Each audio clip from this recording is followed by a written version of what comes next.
পবিত্র মাহে রমজান মাস আর বেশি দিন বাকি নেই। এরই মধ্যে বোতলজাত সয়াবিন তেলের সংকট, এটা অবশ্য চলছে বেশ কিছুদিন ধরেই। এরই মধ্যে কয়েকদিন আগে সয়াবিনের দাম বাড়ানো হয়েছিল। চলমান সংকটেও কোনো কোনো দোকানে অবশ্য প্যাকেটজাত তেল মিলেছে, কিন্তু কিনতে হচ্ছে বেশি দাম দিয়ে।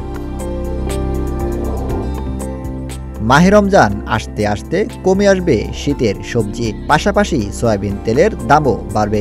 রোজায় ইফতার সামগ্রী তৈরিতে এগুলোর চাহিদা বাড়ে দেশব্যাপী। ইফতার তৈরির অন্যান্য উপকরণের বাজার স্বাভাবিক না থাকলে সংকট দেখা দেবে ঘরে ঘরে। মার্চের প্রথম সপ্তাহে পবিত্র রমজান মাস শুরু হবে। ফেব্রুয়ারি মাসেই পাইকারি বাজারে রোজার পণ্যের বেচাকেনা শুরু হবে।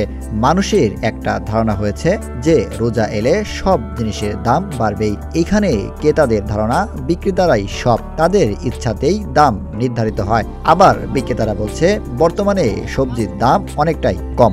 স্বাভাবিকই আছে, কিছু টুকিটাকে তো রোজার মাস যেহেতু একটু বাড়বেই, স্বাভাবিক। হয়তো কেজি বলতে 20 টাকা 30 টাকা এরকম বাড়তে আসছে অনেক, সবগুলাতে না, এভারেজ সবগুলাতে না, অল্প কিছু তো মালে এরকম এভারেজ বাড়তে আছে। ওনারা তো সবসময় বলে থাকে, যখন পেঁয়াজের কেজি ছিল 250 টাকা কেজি, 300 টাকা কেজি, তখন ওনারা বলছে না এখন কম। 250 টাকা কেজি 250 টাকা কেজি পেঁয়াজ, এটা যদি কম বলে তাহলে মানে বাড়তে কোনটা বলেন? গত কয়েক বছর ধরে নিত্যপণ্যের দাম বাংলাদেশে অস্বাভাবিক, এবং রোজা এলে আমাদের ব্যবসায়ীরা খাদ্যপণ্যের দাম আরও দাম বাড়িয়ে বিক্রি করেন। শীতের সবজি এখনও বাজারে, তাই সবজির দাম কিছুটা কম। মুরগি, চিনি ও ছোলার দামও বেড়েছে, এতে বিপাকে পড়েছে সাধারণ মানুষ। ইফতারি তৈরিতে ব্যবহৃত হয় এমন সবজির দাম এখন বাড়তির দিকে। নতুন দামের বোতলজাত সয়াবিন বোতল এখনও বাজারে আসেনি, তাই ভিন্ন এক পরিস্থিতি দেখা গেছে বাজারে। তাই ক্রেতাদের এখনো নির্ধারিত দরের চেয়েও কিছুটা বাড়তি দরে সয়াবিন কিনতে হচ্ছে। আমাদের এখানে মোটামুটি সব মালের দাম ঠিক আছে, এই যে 5-7 টাকা করে কমছে, 10 টাকা কমছে কেজি।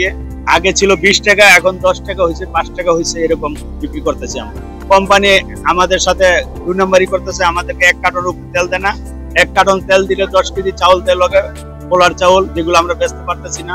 তারপরে সরষের তেল দেয়, এগুলো আমরা বেচতে পারতেছি না। আর এগুলো না নিলে আমাদের তেলই দেয় না। না, দাম বাড়ে নাই, দাম বাড়ে নাই। কাস্টমার একটু বেশি বলে যে দাম বাড়তে, আসলে দাম বাড়ে নাই। তেলেরটাই সংকট বেশি, আর এলাচির দামটা বাড়ছে। ক্রেতাদের অভিযোগ, সিন্ডিকেট ও কারসাজির প্রভাব তো আছেই। রমজান এলে বাজারে খেজুরের চাহিদা বাড়ে। ইফতারে সবাই চেষ্টা করেন খেজুর রাখার, তবে এবার সব ধরনের খেজুরই কিছুটা কম মূল্যে বিক্রি হচ্ছে, তবে বাড়তে পারে রমজানে। ঢাকা উত্তর সিটি কর্পোরেশন ডিএসসিসি বাজারে সরজমিনে দেখা গেছে, বাজারে গত মাসে আখরোট ছিল 1250 টাকা, তা এখন 2000 টাকা। কাজু বাদাম গত মাসে 1300 টাকা থাকলেও তা এখন 1700 টাকা। খেজুর 850 টাকা সত্ত্বেও তা এখন বিক্রি হচ্ছে 1000 টাকা।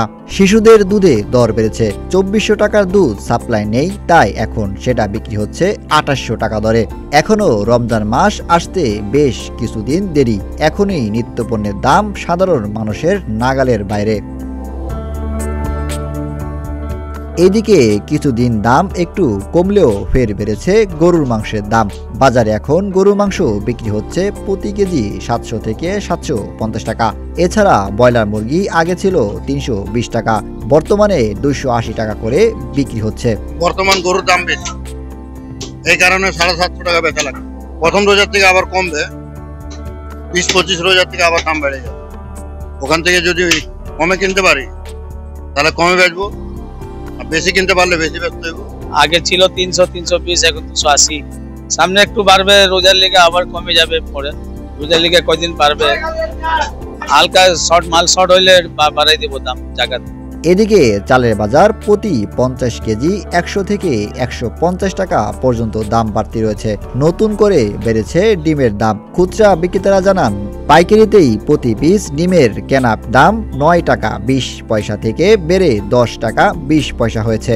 আগের থেকে অনেক কম, বাজার অনেক নিয়ন্ত্রণ আছে, কারণ সামনে তো সিজনের সময়টা কি হয়, সবজি উৎপাদন বেশি হয়, এই কারণে ফলনটা বেশি হওয়ার কারণে দাম কম থাকে।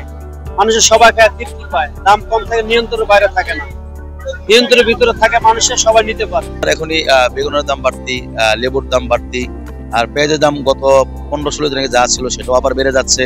চাউলের দাম তো আপনার একেবারেই বেড়ে গেছে, যেটা ছিল আপনার 2800 টাকা বস্তা 28 চাউল, সেটা এখন 3100 টাকা বস্তা, 3200 টাকা বস্তা।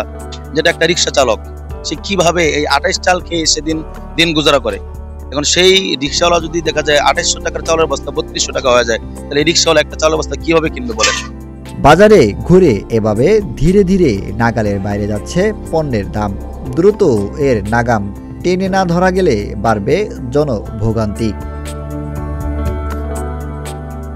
আশিক এলাহি, প্রতিদিনের বাংলাদেশ।